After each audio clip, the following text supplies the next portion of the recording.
जिते सो असां कोशिशि कई लाइव अचण ते, लेकिन नेटवर्क जो चक्कर आहे। हाणे हे सिम नाले खां भान साइड जेको पाणी अचे पियो थो, विठल ॻोठ विठल रोदराणी खां हेॾां छंडण हेॾां सिम नाले, यानी RD वारा जेके दरवाज़ा लॻल आहिनि, असां हुते बीठा आहियूं।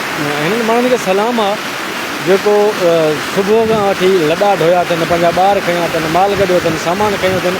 हाणे हिन मोरी खे कोन बंदि करे सघिया आहिनि। हालत ॾिसो, हाणे अहिड़ियूं तक़रीबन 3-4 मोरियूं आहिनि जेके हिन पासे भान साइड हली रहियूं आहिनि।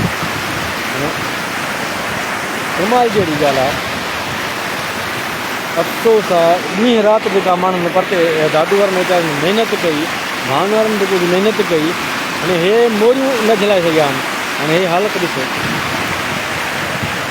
सिर्फ़ु मोरियूं आहिनि।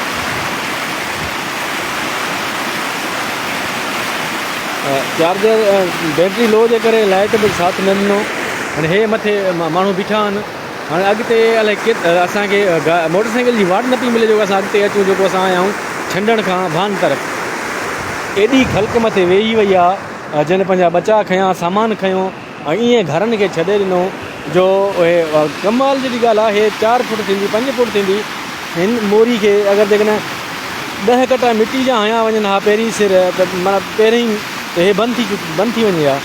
लेकिन हींअर असां ॾिसूं था साईं इमदाद शाह फकन वारो उहो पुटु आहे, अॻिते बि ॻाल्हाइनि पिया था, कुझु इंजीनियरिंग सां का लोही प्लेट हुजे या को ॿियो को मटीरियल घुराइजे जो हिननि खे बंदि करे भान वारनि खे जेको सो माण्हुनि खे शहर खे बचाए सघिजे।